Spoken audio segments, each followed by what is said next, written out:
오늘 우리 이 오후의 시간 우리들에게 주신 하나님의 말씀은 신명기 8장 11절로 18절까지의 말씀입니다. 구약성경 신명기 8장 11절로 18절까지의 말씀입니다. 제가 봉독해 드리겠습니다.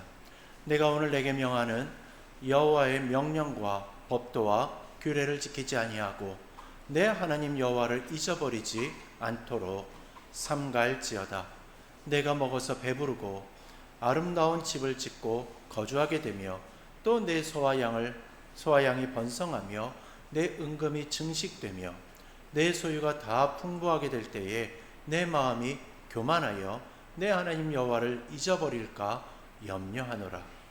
여호와는 너를 애굽 땅 종되었던 집에서 이끌어내시고 너를 인도하여 그 광대하고 위험한 광야 곧 불뱀과 전갈이 있고 물이 없는 간조한 땅을 지나게 하셨으며 또 너를 위하여 단단한 반석에서 물을 내셨으며 내 조상들도 알지 못하던 만나를 광야에서 내게 먹이셨나니 이는 다 너를 낮추시며 너를 시험하사 마침내 내게 복을 주려 하심이었느니라. 그러나 내가 마음에 이르기를 내 능력과 내 손의 힘으로 내가 이 재물을 얻었다 말할 것이라. 내 하나님 여호와를 기억하라. 그가 내게 재물 얻을 능력을 주셨음이라. 이같이 하심은 내 조상들에게 맹세하신 언약을 오늘과 같이 이루려 하심이라. 아멘. 이 말씀은 살아계신 하나님의 말씀입니다. 기도하겠습니다.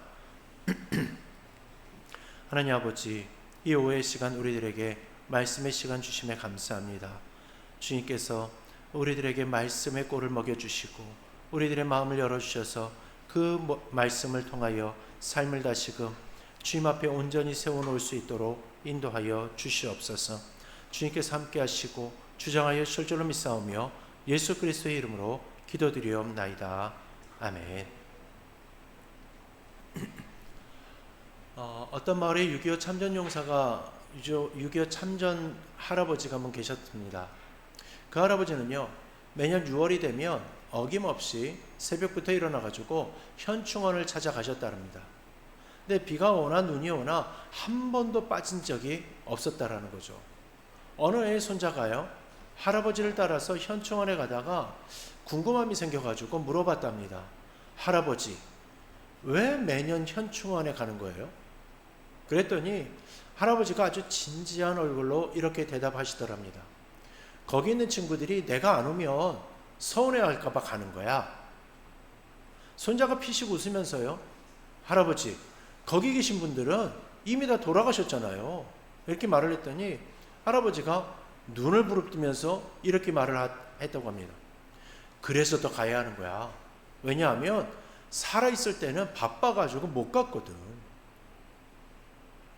여러분, 이 이야기는 많은 의미를 담고 있는 이야기입니다. 할아버지와 손자가 나눈 이 웃긴 얘기로 보자면 웃을 수도 있는 이야기이고요. 또 인생에 대한 이야기로 보자면 아주 깊은 의미가 있는 이야기이기도 합니다. 왜냐하면 할아버지는요, 지금도 그 시절을 잊지 않고 있는 것이고 몸이 아무리 늙어도 그날의 기억은 살아있기 때문인 거죠. 이처럼 전쟁을 직접 겪었던 분들에게는 전쟁의 상흔은 결코 잊혀지지 않습니다.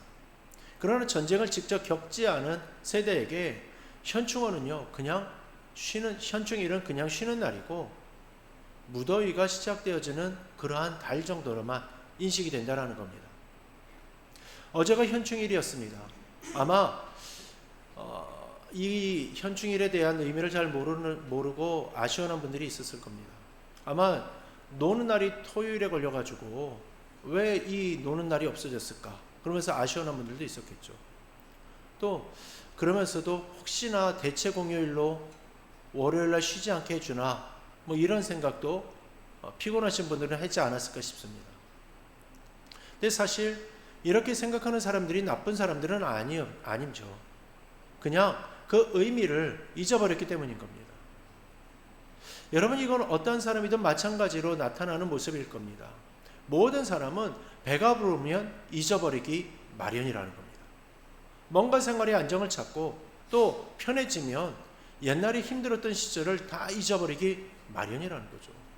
근데 이러한 모습은요, 사실 신앙에서도 똑같이 난다라는 사실입니다. 오늘 하나님께서 우리들에게 주신 이 말씀이 바로 그 이야기죠. 오늘 이 말씀은요, 모세가 이스라엘을 향해서 한 설교입니다. 이스라엘 백성들은 이집트에서 400년 넘게 노예 생활을 했었습니다. 하나님께서 모세를 통해서 그 백성을 건져내셨고요. 광야 40년을 먹이시고 지켜주셨습니다. 그 40년이 끝나고 드디어 가나안 땅 바로 앞에 이른 순간에 이 모세가 백성들에게 마지막으로 당부한 말씀이 바로 오늘 본문입니다. 모세는요, 이 설교를 하고선 얼마 지나지 않아서 이스라엘 공동체에서 사라집니다. 뭐 죽었는지 아니면 살아서 천국에 갔는지 이건 아무도 모릅니다. 그저 하나님의 뜻에 따라서 이스라엘 백성들이 모세를 우상화하지 못하도록 홀로 삶을 마무리하게 만들었습니다. 이렇게 이스라엘을 떠나야 하는 모세로서는요, 잊지 말라고 당부한 당부가 담긴 말씀이 바로 오늘의 설교라는 겁니다. 근데 그 마지막 당부가 딱 하나입니다. 잊지 마라 라는 거죠. 11절부터 14절을 보면요, 모세가 걱정하는 게 딱 하나입니다. 그걸 한마디로 요약을 하자면 배부를 때에 잊어버리는 것들입니다. 배부를 때에 잊어버리는 것, 먹어서 배부르고 또 집이 생기고 재산이 늘어날 때에 하나님을 잊어버릴까 염려한다라는 거죠. 어떤 분이 많이 아파가지고 병원에 입원을 했답니다. 보호자가 복도에서 하나님, 제발 우리 아버지 살려주시면 제가 교회 꼭 나가겠습니다 라고 기도를 하더라는 거죠. 그 기도에 하나님이 응답해 주셔가지고 아버지가 기적적으로 회복이 되었다라는 겁니다. 태어나는 날 이 보호자가 너무 기쁜 나머지요, 의사 선생님한테 이렇게 얘기를 하더랍니다. 선생님 덕분에 살았습니다. 감사합니다. 여러분, 이게 우리 주변에서 흔히 볼 수 있는 모습인데요, 다시 한번 생각을 해보면요, 좀 이상하지 않습니까? 하나님한테는 살려주시면 교회 잘 나가겠다라고 했는데 막상 살아나니까요, 의사 선생님 덕분이라는 겁니다. 물론 하나님이 의사 선생님을 통하여 가지고 살려주시는 애를 잊지 않았을 수도 있을 거고요, 의사를 통해서 살려주신 것에 대해서 그렇게 표현한 것일 수도 있을 겁니다. 그러나 우리가 표현하는 이 말 속에 곰곰이 생각해야 할 부분들이 분명히 있다는 겁니다. 의사 선생님은 생명을 주관하시는 하나님의 도구일 뿐입니다. 그러면 치료해 주심에 대한 감사는 의사 선생님에게 하는 것도 당연하겠지만, 아까 같은 경우에는 하나님이 살려주심을 믿었다라면 당연히 그 다음에 교회에 가서 신앙생활을 열심히 하면서 하나님 앞에 감사의 고백을 해야 되지 않겠습니까? 근데 의사 선생님에게 살려줘서 고맙다라는 말을 한 후에는요, 언제 내가 그랬냐는 태도로 입 싹 닫고 잊어버린다라는 겁니다. 뒷강 갈 때 마음하고 나올 때 마음이 다르다, 이런 것처럼 말이죠. 이게 굉장히 인간의 솔직한 모습이기 때문에 인정하기는 싫어도 인정할 수밖에 없습니다. 또 그 가운데서 씁쓸함을 느끼게 만들죠. 어려울 때는 하나님을 간절하게 찾다가 문제가 해결되면 그 간절함이 언제 그랬냐는 듯이 사라지려는 겁니다. 지금 우리나라의 이야기도 똑같습니다. 6.25가 끝난 직후 이 나라는요, 세계에서 가장 가난한 나라 중에 하나였습니다. 그때 교회마다 사람들이 넘쳤고요, 새벽마다 기도 소리가 끊이지 않았습니다. 그런데 나라가 살아나고 경제가 성장하면서 어떻게 되었습니까? 먹고 살만해지면서 교회는 조금씩 비어가기 시작을 했습니다. 이게 딱 모세가 염려했던 그 모습인 겁니다. 우리 시각장애인들만 생각을 해봐도 그렇죠. 옛날에는 따뜻한 밥 한 끼가 그리워가지고 밤새 일을 하고도 교회에 나왔습니다. 정말 내 마음에 말할 수 없는 그 힘듦이 있고 갈등이 있고 어디 하소연할 것이 없어가지고 하나님을 찾아서 나왔다라는 겁니다. 근데 요즘은 어떤가요? 어떤 방식으로든 자신의 한 몸을 건사할 경제적 여유는 생겼고요. 언제나 먹고 싶은 것은 먹을 수 있는 시대가 되었습니다. 또한 꼭 교회가 아니더라도 내가 원하는 것을 어느 정도는 충족할 수 있는 시대가 되었죠. 그러다 보니까 이제 시각장애인들이 교회를 안 오기 시작하라는 겁니다. 시각장애인들이 교회를 직접 찾아올 때가 언제냐면요, 내가 필요한 것에 대해서 도움을 받을 수 있을 때입니다. 어떤 새로운 안마 기술을 배워가지고 돈을 벌 수 있게 해준다든지요, 또 결혼을 시켜줄 수 있다든지 하며 뭐 이단이고 뭐고 그냥 그러한 곳에는 몰려든다라는 겁니다. 근데 그런 것이 없으면요, 교회 가가지고 뭐 하냐라는 거죠. 그리고 놀다가 그것도 지치면 어떤 일이 생길지 모르니까 그냥 보험 든다라는 심정으로 교회 한 번 왔다 가는 그 정도인 겁니다. 이게 바로 남 얘기가 아니라 바로 우리들의 이야기인 거죠. 5절로 16절을 보면요, 모세가 지나온 하나님의 손길을 하나씩 꺼내 보여줍니다.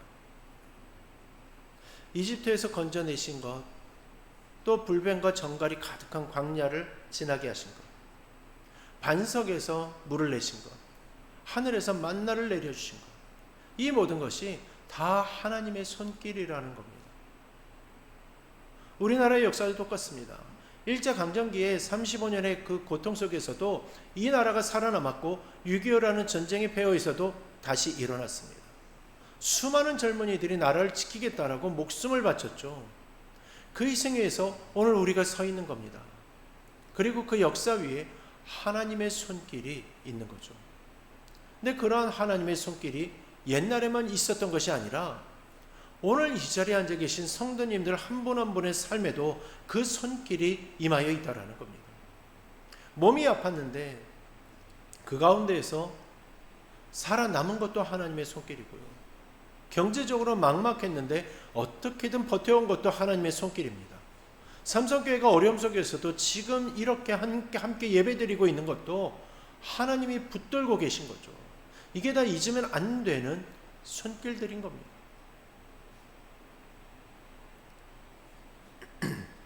17절과 18절에서 모세가 가장 강하게 경계하는 게 나옵니다. 내 능력과 내 손의 힘으로 이 재물을 얻었다라는 생각입니다. 왜 이걸 경계하냐 하면 이 생각이 들어오는 순간 하나님이 필요 없어지기 때문입니다. 여러분, 어떤 분이 로또를 샀는데 그게 당첨이 되었답니다. 주변 사람들이 어떻게 된 거냐라고 물어봤다죠. 그분이 이렇게 대답을 했답니다. 내가 번호를 잘 골랐지. 로또가 당첨됐는데 내가 번호를 잘 골라가지고 됐다라는 겁니다. 여러분, 이게 맞는 말 아닌가 하고 뭐 이렇게 생각을 하시는 분들이 계실지 모르겠습니다. 그럼 이렇게 한번 뒤집어 보면 어떻겠습니까? 그러면 안 된 번호는 번호를 못 골라가지고 안 된 것이겠습니까? 그건 아니라는 거죠. 이건 정말 어이없는 이야기인 겁니다.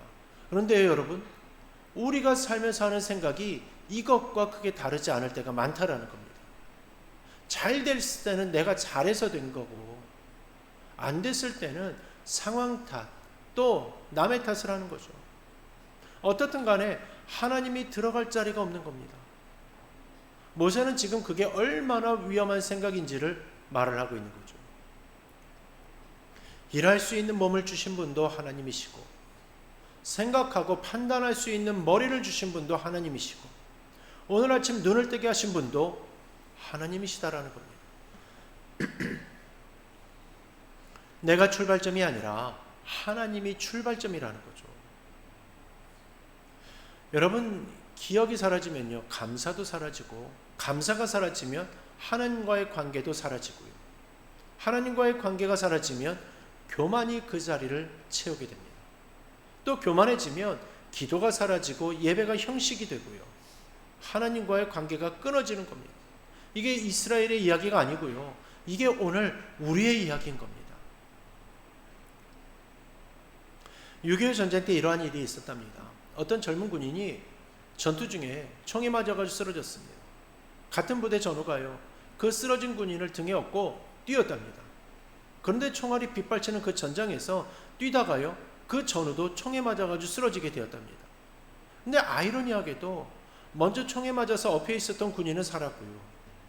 살려내려고 엎고 뛰던 그 전우는 죽고 말았다라는 거죠. 그 군인은요, 평생을 자기를 업어준 군인의 이름을 잊지 않고 매년 현충일이 되면 그 이름을 기리면서 눈물을 흘렸답니다. 자기 대신 죽은 사람이고 자기 대신 목숨값을 치러준 사람이니까 말이죠. 근데 여러분, 이게 나와 예수님의 이야기이지 않습니까? 예수님이 바로 그 전우 같은 분인 겁니다. 우리가 죽어야 할 그 자리에서 예수님이 대신 죽으셨습니다. 우리가 받아야 할 심판을 예수님이 대신 당하신 겁니다. 십자가가 바로 그 자리인 거죠. 기억한다라는 것은 단순히 머릿속에 저장해 두는 게 아닙니다. 기억한다라는 것은요, 그 은혜에 반응하는 겁니다. 감사하는 것이고 살아가는 방식이 바뀌는 겁니다. 오늘 이 자리에 계신 성도들 한 분 한 분이 다 그 은혜 위에 서 계신 분들인 겁니다. 몸이 불편한 중에도 여기 나오신 분들, 마음이 무거운 중에도 여기 나오신 분들, 경제적으로 막막한 중에도 여기 나오신 분들, 그 발걸음 하나하나가 기억인 겁니다. 하나님을 기억하는 거죠.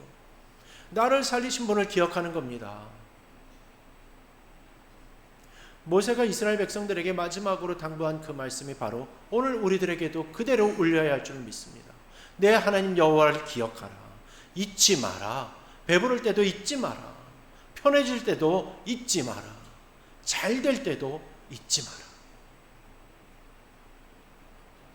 하나님은 광야에서도 우리를 먹이셨습니다. 반석에서 물을 내셨고 불뱀과 정갈이 있는 위험의 길에서도 지켜주셨습니다. 그리고 지금도 지키고 계십니다. 또한 삼성교회를 지키고 계시고 여러분 한 사람 한 사람을 지키고 계십니다. 그 하나님을 우리 모두는 오늘 또 내일도 계속해서 지키시기에 기억해야 하는 겁니다. 그 기억이 여러분들의 삶에서 감사가 되고 그 감사가 여러분들의 삶에서 힘이 되어지고 그 힘이 여러분들의 남은 그 한 주를 살아가게 하는 원동력이 될 것입니다. 이러한 기억하는 믿음 위에서 늘 통행해 주시는 주님과 함께 살며 또한 베풀어 주시는 한없는 은혜를 받아 누리는 우리 모든 성도들 되시기를 주님의 이름으로 축원합니다. 기도하겠습니다. 하나님 아버지, 오늘 이 시간 말씀을 통하여서 우리들에게 기억하라고 하셨습니다. 광야에서도 먹이시고 지켜주신 하나님을 잊지 말라고 하셨습니다. 돌아보면 우리들의 삶에 하나님의 손길이 아닌 것이 없었음을 고백합니다. 또한 어렵고 힘든 시간에도 버텨낼 수 있었던 것은 하나님이 붙들어 주셨기 때문임을 고백합니다. 그리고 이 나라를 위해서 희생하신 분들의 그 삶에도 하나님의 손길이 있었음을 믿습니다. 무엇보다도 우리를 위해서 십자가를 지신 예수님의 사랑을 오늘도 기억하게 하여 주시옵소서. 배부를 때도 잊지 않게 하시고 편해질 때에도 잊지 않게 하시고 잘 될 때일수록 더욱더 하나님을 바라보게 하여 주시옵소서. 이 자리에 계신 성도님들 한 분 한 분이 삶을 붙들어 주시고 삼성교회가 어떤 상황 속에서도 하나님을 기억하는 감사의 공동체가 되게 하여 주시옵소서. 예수님의 이름으로 기도드리옵나이다. 아멘.